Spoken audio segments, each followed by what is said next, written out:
Okay. So before we start the session, just something brief about myself.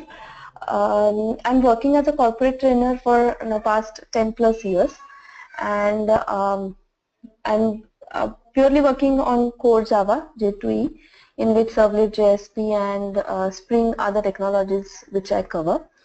And along with this, I'm conducting a training which is online training for UK based people for now around more than 1 year. So I'm already aware of this online training mode, how it happens. Okay. So today should I select, I have thought of one topic like exception handling. So should I start with that, or should I start with basics of Java and how to introduce Java?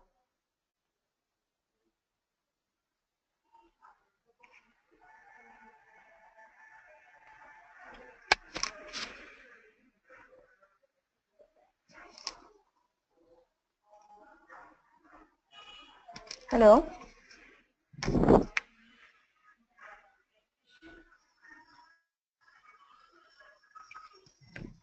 I have chose for this demo is exception handling.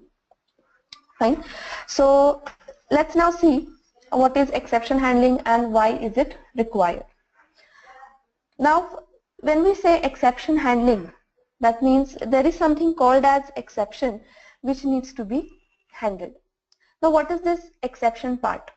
So, exception is nothing but some unexpected condition which occurs at runtime. This is what is technical definition of exception. Now, what do you mean by this? Some condition which occurs at runtime. So let's take an example. Say, for example, there is an application which performs some arithmetic operation, which is division.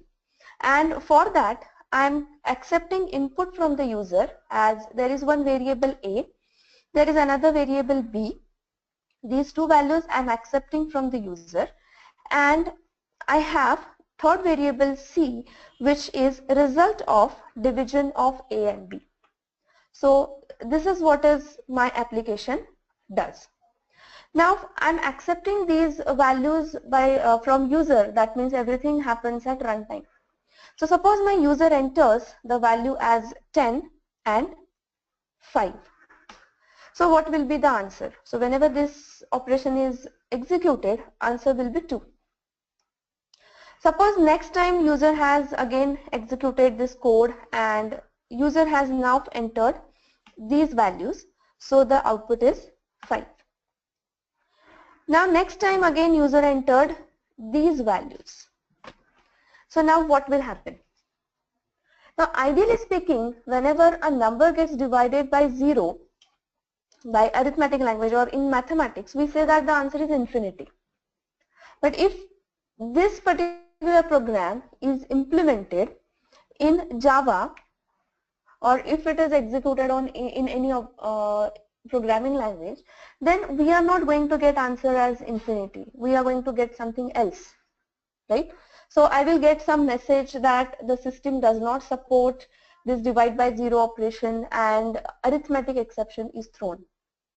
Now how I came to know that what is arithmetic exception and why this has occurred and what happens if this particular exception has occurred, right? But suppose my user is a non-technical person, so what that user will understand? What is arithmetic exception? What user will think is this application is accepting two numbers. So I have entered 10, 20, 30, 5, 4, 0. So these are all numbers. So I'm not wrong on my part. But whenever I enter value of B as 0, this application is not working. That means there is something wrong with the application. But this is not true, right? Now why this is not true? Because even though 0 is a number, divide by 0 operation is not supported by system. That's why we are getting arithmetic exception. But then what is the outcome of this arithmetic exception? The first outcome is abrupt termination of my application, which is not expected. Now why this abrupt termination has occurred? Because user has entered 0 first thing. Second thing, this divide by zero operation is not supported by the system. So arithmetic exception is thrown. And because exception is thrown, my program is terminated abruptly. But now all these technical terms will not be known to the user. Instead of this, if user gets a message as say value of B cannot be 0. So this is a custom message which tells the user what went wrong. So even if the user is a non-technical person, then that user will also understand what went wrong and why this application is not working in the expected way.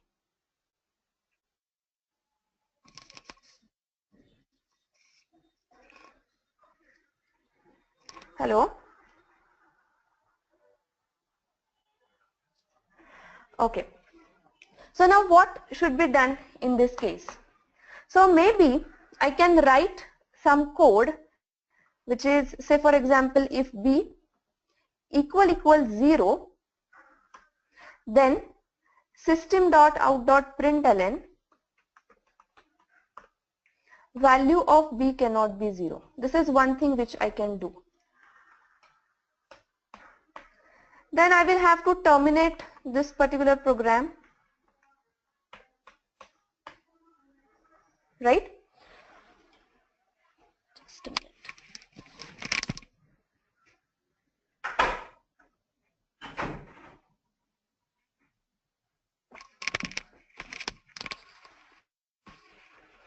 Why I need to terminate this program?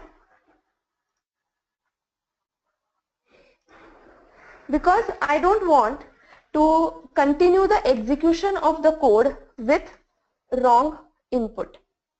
Else what we can do, if B is not 0, I can continue with the operation, say C equal to A divided by B. So this is something which I can use for achieving or for comparing what is the value of B.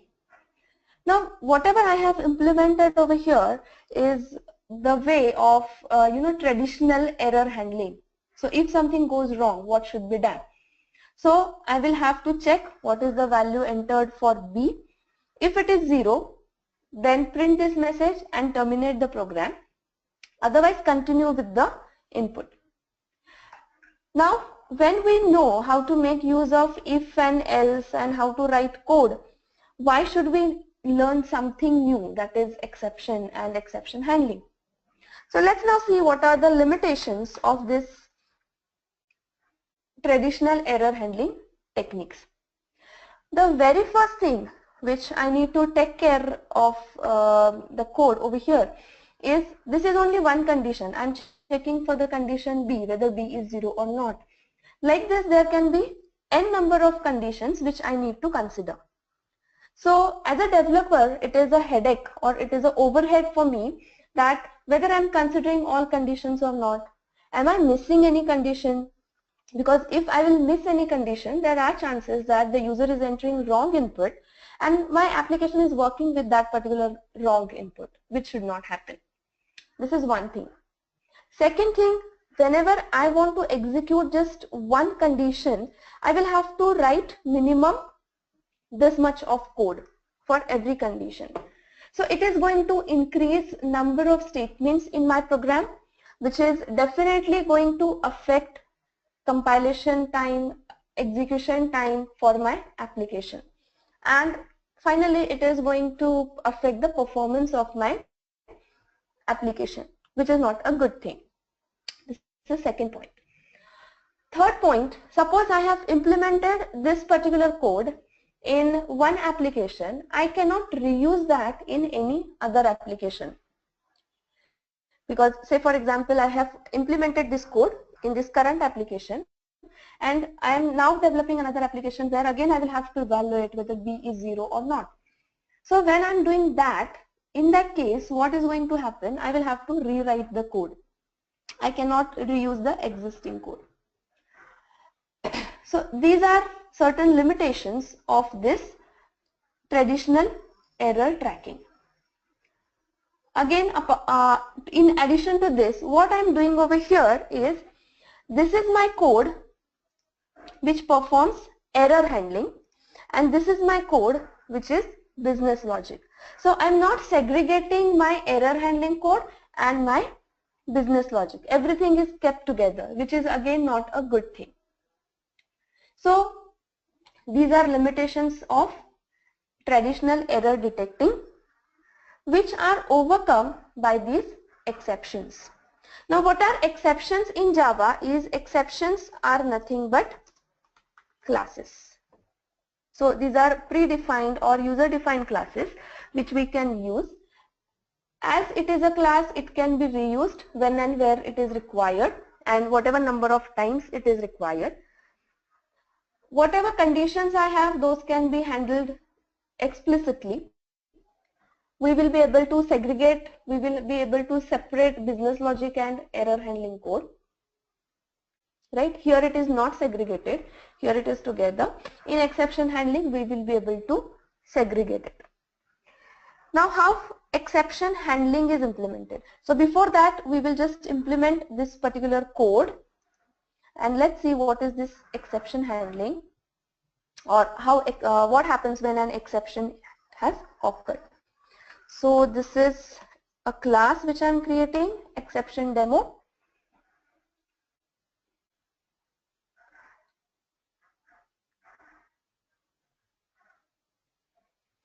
In this exception demo, this is main method.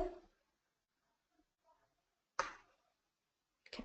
So here I am declaring three variables A, B and C. Right now I am initializing these values. We will consider that these values we are accepting from user at runtime. C is equal to A divided by B. This is my business logic. And I am printing C is and the value of C. So right now my user has entered 10 and 5. So whenever I am executing it, it is printing output as C is 2. So my program is executing perfectly and I am getting the output. Now we are considering the case where user has entered 0. So when user has entered 0 over here, what happens is instead of giving infinity as an answer, it gives some technical, very technical message. It says that exception in thread main, that means there is some exception thrown in main method. What type of exception? Arithmetic exception. This is the message associated with that particular exception. And this exception has occurred at exception demo.java line number 7. So in this class at line number 7, in exception demo class main method, exception has occurred. So this is a statement which has caused exception to be thrown at runtime. So now how to handle this particular situation? Now we have seen that we can do it by this traditional error handling, but also we have seen what are the limitations or drawbacks of using this traditional error handling technique. So to overcome this, we can go for exception handling. What exception handling is going to do for us is whatever exception has occurred at runtime, it will be handled and there will not be any abrupt termination of the program. So there will be smooth termination. It will indicate what went wrong in that particular program and then that program will be terminated. To achieve this, we can make use of certain keywords. These keywords are try and catch, finally, throw and throws. These are 5 keywords which are used in exception handling. So this is try block. The try block is going to have the statements, statement 1 or multiple statements which may cause exception to be thrown at runtime. Okay. So if any exception is getting thrown at runtime, then that statement will be written in try block. Whatever exception is thrown in try block, if exception is thrown, then that will be handled by catch block.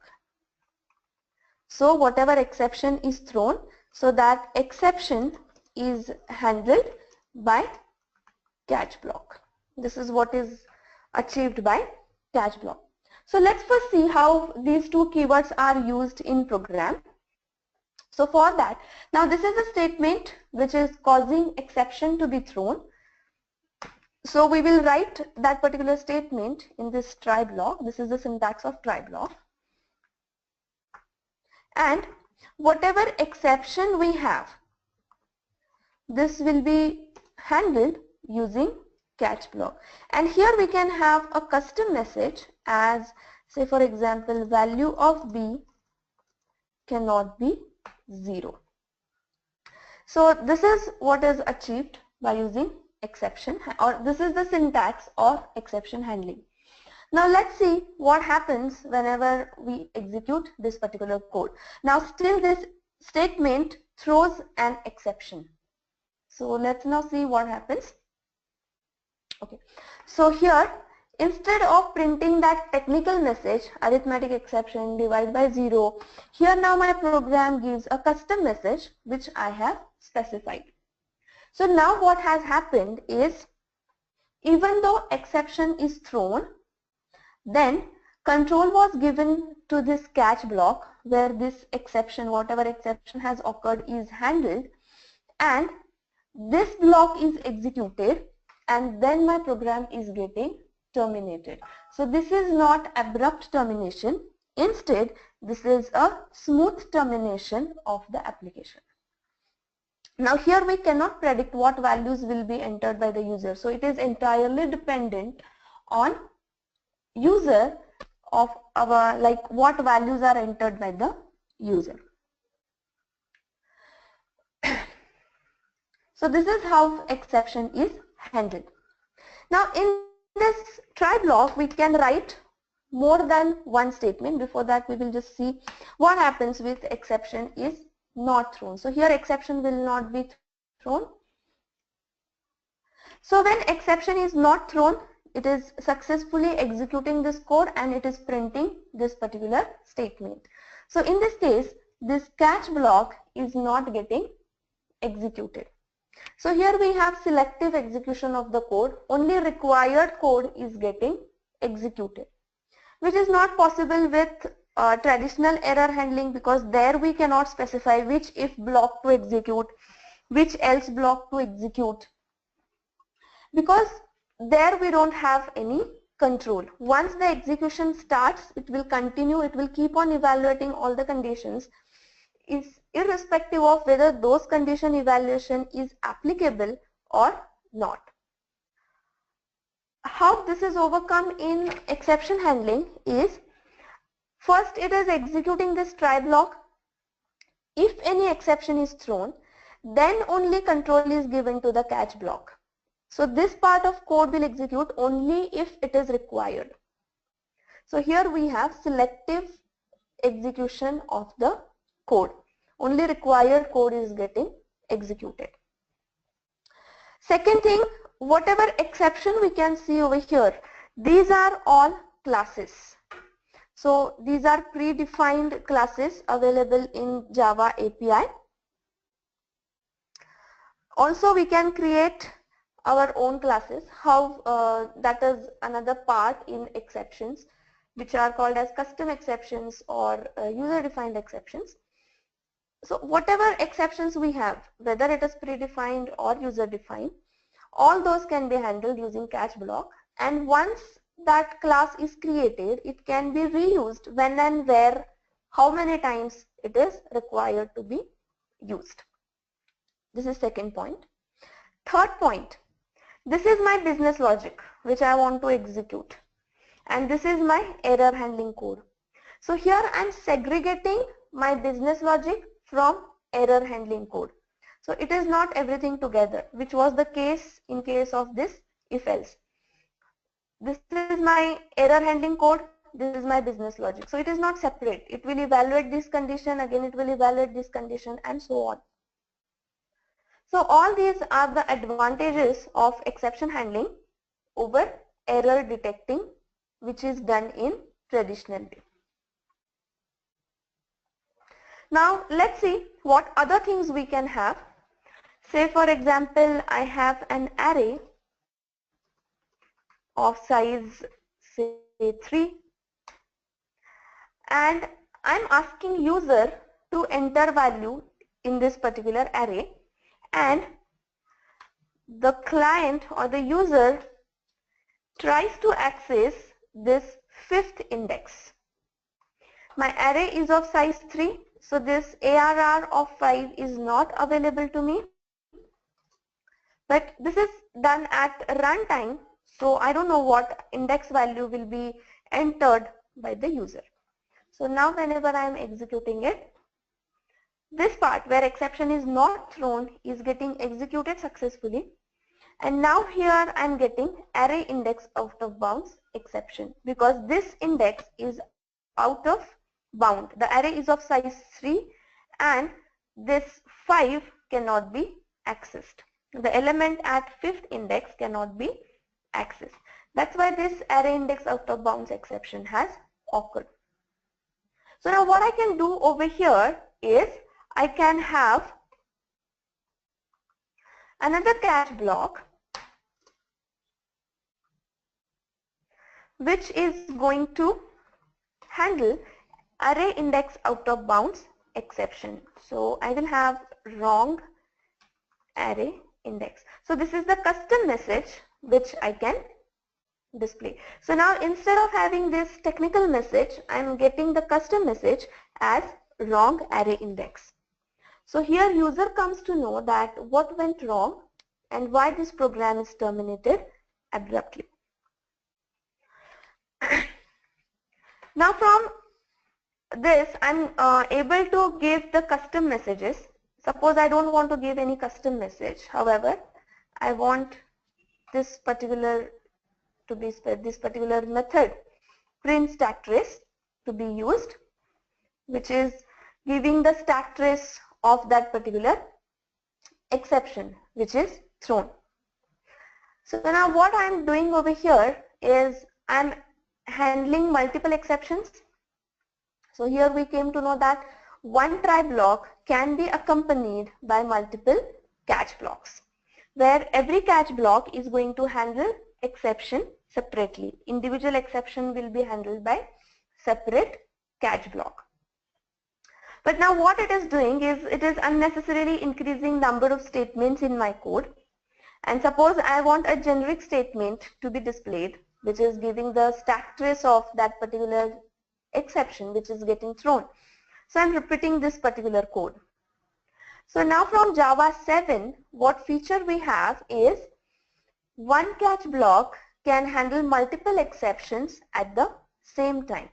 So instead of writing multiple catch blocks which will handle separate exception, we can have one catch block which will be able to handle multiple exceptions. And to specify that, we are going to make use of this operator, pipe operator, and whatever number of exceptions you want to handle, those will be specified here. Now this will work if you are writing this kind of message. This facility is available from Java 1.7. If you want custom message to be printed if any of this exception is thrown, then in that case you can go for the previous approach where you are writing separate catch block for handling every exception.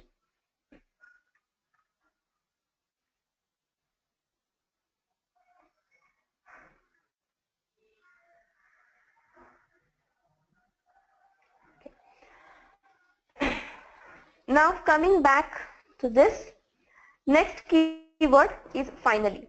Now which is also termed as finally block. This finally block executes irrespective of exception is thrown or not. Now what happens is whenever I am writing code, there are certain statements which must execute irrespective of what happens in my particular code. Now let's see what happens when exception is thrown. Say value of this B is 0. So now what is going to happen over here, and I'm changing this to proper values where exception is not thrown in this particular scenario. So in this case, what is going to happen is whenever I'm executing this code, arithmetic exception is thrown at this particular statement, right? And the control is given to the catch block. Catch block is getting executed and code is getting terminated. That means once the exception is thrown in my application, the control comes out of the try block, it executes related or required catch blocks, and then it continues to the end of the application execution. That means the control is not going back to the try block. So even if I have written thousands of code in the try block after this particular statement, I cannot guarantee that all those statements will work, will get executed. Why? Because if any exception is thrown, the control is going to get out of the try block. Now let's consider a scenario where we are using a file, which is a resource. So we are going to open that resource in the try block, and whenever reading or writing in that particular resource is done, it is required or it is mandatory that that particular resource gets closed. Now suppose I have written that particular statement. So here I am opening the resource, say file or database or socket, and here I have written statement to close resource.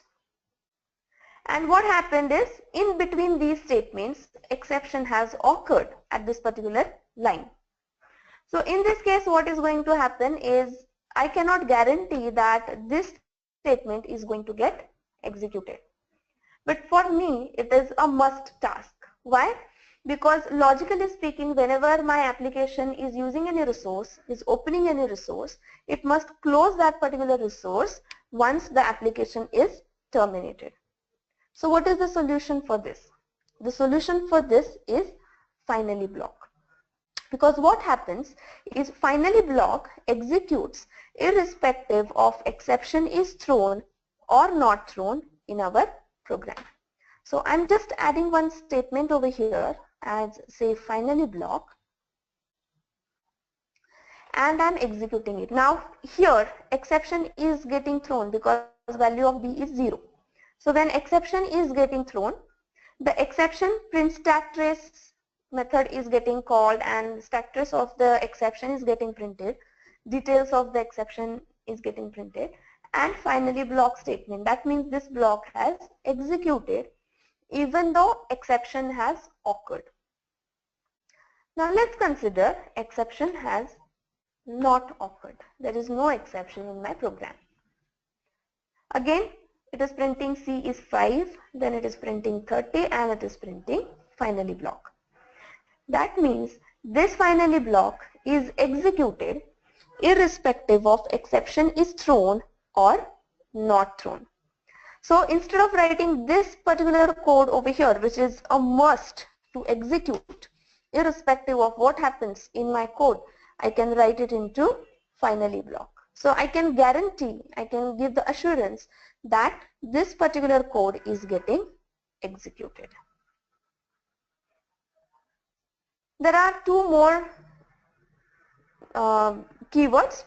One is throw, which is used to explicitly throw an exception, and throws is used to propagate the exception which is thrown.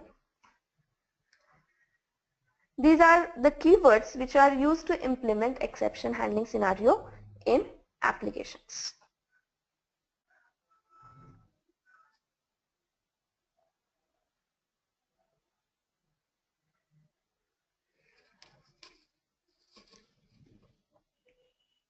Okay, should I continue?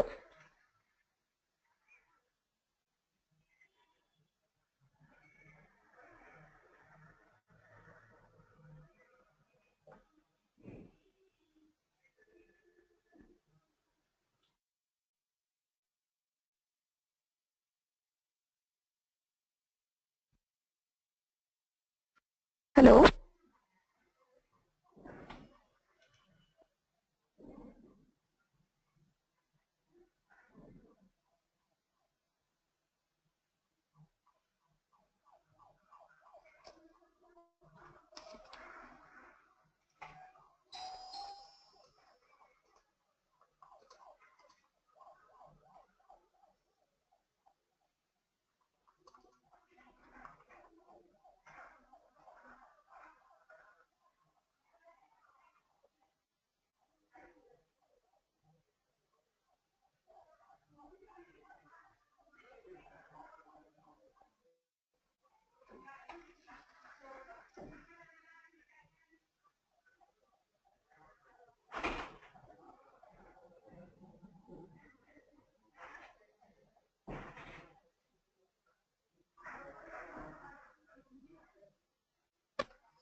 Hello.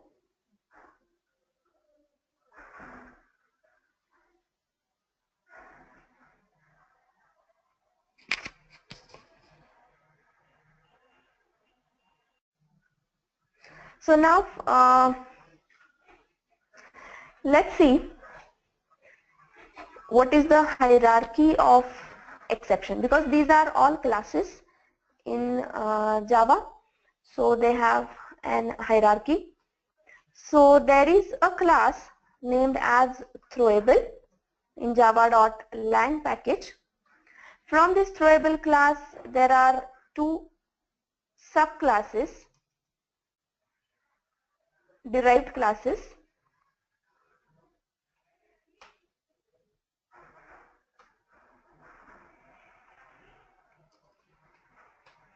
which are error and exception. These are classes which are subclasses of throwable class. Now what happens when error or exception has occurred? When error occurs, program is terminated. When exception occurs, program is terminated. Both occur at runtime. But error cannot be handled programmatically. However, exceptions can be handled programmatically. Now from exception, we have some more classes which are subclasses of this exception class. So here we have certain classes, say file not found exception, then class not found exception, and so on. There are many more classes which are available in this hierarchy. On the other hand, we have a class named as runtime exception, and from this runtime exception class there are further subclasses, like we have null pointer exception, then we have arithmetic exception, then array index out of bounds exception,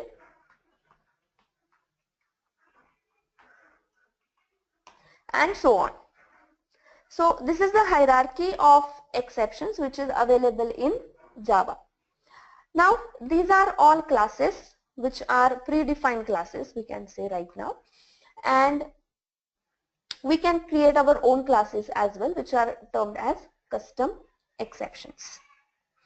So this talks about what all classes are available in Java as exceptions. Now from this exception, we have two types of exception. One is built-in exception and other is custom or user-defined exception. Now built-in exception means what? Which are already available in Java API, which are readily available, which we can directly use in our existing applications. These are built-in exceptions. So in every package which is available in Java, the package specific exceptions are predefined. Many times what happens is, according to need of application, I need to create my own exceptions. Maybe I don't have those exceptions available in built-in or predefined exceptions. So I will have to go for new exceptions to be created as per my requirement. So these exceptions are called as user-defined or custom exceptions. We can create these exceptions as per our requirement.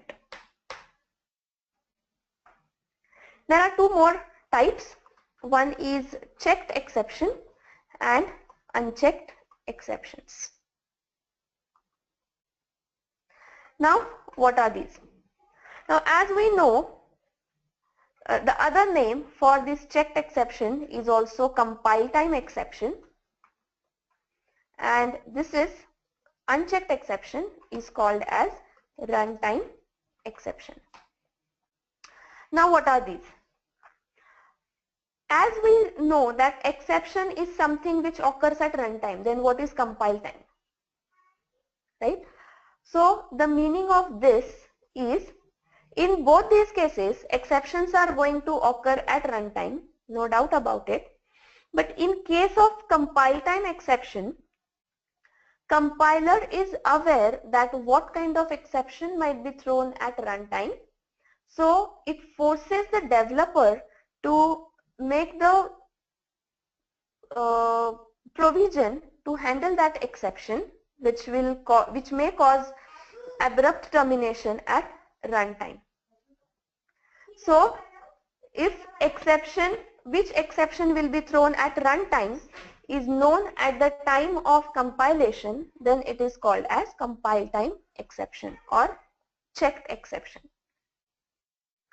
If exception is getting thrown at runtime, which compiler is not aware at the time of compilation, then such type of exception comes under the category as runtime or unchecked exception.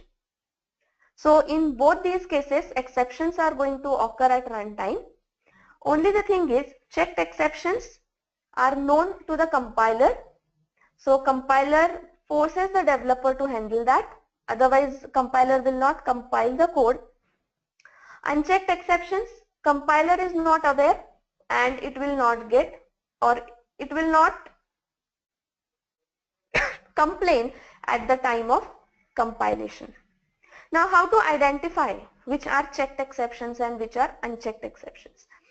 So there are certain classes which are direct subclasses of exception, like file not found, class not found, SQL exception, etc., including this exception class. So all these classes in this hierarchy, exception and its direct subclasses, excluding runtime exception, all these classes come under checked exception category, and Runtime exception class and all these subclasses in this hierarchy come under unchecked exception category. Okay. So this is all about types of exceptions. Now why there are these two types? Why checked and why unchecked? Now what happens over here is, in many cases compiler can predict that what kind of exception might be thrown. Say for example, my application needs to read a file and the file name which I have specified is not available at the location which I have mentioned in my application. So it is a very predictable condition which can be thought of. So compiler will make sure that you have handled file not found exception. Or if any class object needs to be created at runtime and that class is not available. So compiler can think that okay, this class needs to be loaded at runtime, but there are chances that this class is not available. So class not found exception might be thrown. So compiler forces the developer to handle that particular exception.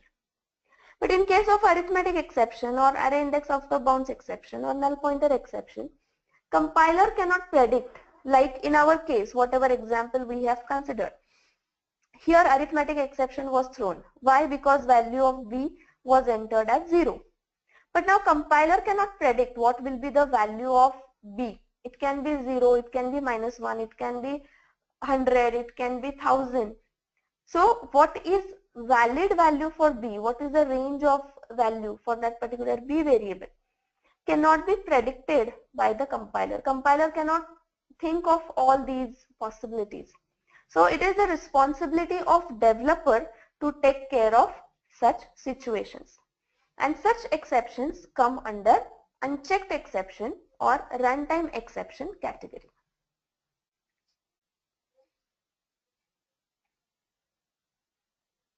Okay, so that's all from my side.